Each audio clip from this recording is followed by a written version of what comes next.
இந்தியாவின் இறையாண்மைக்கும் உள்நாட்டு நிதி ஒழுங்குமுறைக்கும் உட்பட்டு நாடாளுமன்றத்தில் வெளிநாட்டு பங்களிப்பு முறைப்படுத்துதல் சட்டத்திருத்தம் விவாதத்திற்கு வரும்போதெல்லாம் அட்லாண்டிக் பெருங்கடலுக்கு அப்பால் இருக்கும் அமெரிக்காவின் கேபிட்டல் ஹில்லிலிருந்து கூச்சல் சத்தம் கேட்பது புதிய விஷயம் அல்ல.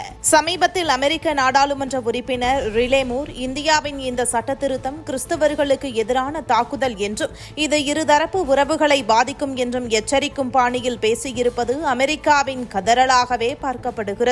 இந்தியாவில் இயங்கும் தொண்டு நிறுவனங்கள், கல்வி நிறுவனங்கள் மற்றும் மத அமைப்புகளுக்கு வெளிநாடுகளிலிருந்து வரும் கோடிக்கணக்கான ரூபாய் நிதி எங்கே போகிறது, எவ்வாறு செலவிடப்படுகிறது என்பதை வெளிப்படைத்தன்மையுடன் கண்காணிக்கவே FCRA சட்டத்தில் திருத்தங்கள் கொண்டுவரப்படுகின்றன.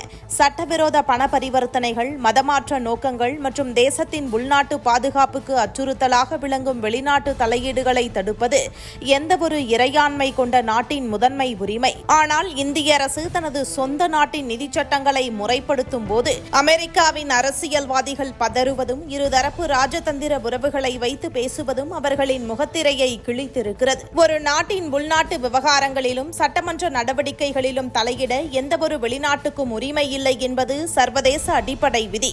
அமெரிக்கா தன் நாட்டில் வெளிநாட்டு நிதியை கட்டுப்படுத்த ஃபாரின் ஏஜென்ட் ரெஜிஸ்ட்ரேஷன் ஆக்ட் போன்ற மிக கடுமையான சட்டங்களை வைத்துக் கொண்டு மற்ற நாடுகள் தங்கள் நிதி புழக்கத்தை முறைப்படுத்த முயலும் போது மட்டும் மத சுதந்திரம் மற்றும் மனித உரிமைகள் என்ற போர்வையில் கண்டனம் தெரிவிப்பது தெளிவான இரட்டை நிலைப்பாடுதான். நரேந்திர மோடி தலைமையிலான இந்திய அரசு நாட்டின் தேசிய நன்மைகளுக்காக எதற்கும் அஞ்சாமல் துணிச்சலான முடிவுகளை எடுத்து வருகிறது. பல தசாப்தங்களாக தீர்க்கப்படாமல் இருந்த காஷ்மீருக்கான சட்டப்பிரிவு 370 நீக்கம், அயோத்தி ராமர் கோவில் கட்டுமானம் என பல நடவடிக்கைகளை துணிச்சலாக நிறைவேற்றி காட்டியிருக்கிறது. மோடி அரசின் இந்த உறுதியான தலைமையின் கீழ் பொருளாதாரத்திலும் உலக அரசியல் அரங்கிலும் இந்தியா அடைந்து வரும் அசுரத்தனமான வளர்ச்சியை அமெரிக்காவால் எளிதில் செறித்துக் கொள்ள முடியவில்லை. வளரும் இந்தியாவை நேரடியாக எதிர்கொள்ள முடியாத சில சர்வதேச சக்திகள் தொண்டு நிறுவனங்கள் என்ற போர்வையில் கோடிக்கணக்கான டாலர்களை அள்ளித்தந்து இந்தியாவில் உள்நாட்டு குழப்பங்களை தூண்ட சூழ்ச்சி செய்கின்றன. டெல்லியில் நடந்த கரப்பான்கள் போராட்டம் உள்ளிட்ட பல போராட்டங்களின் பின்னணியில் வெளிநாட்டு நிதி மற்றும் அமெரிக்க டாலர்களின் கைகளே விளையாடியதாக பல தகவல்களும் வெளியாகி அதிர்ச்சியை ஏற்படுத்தின.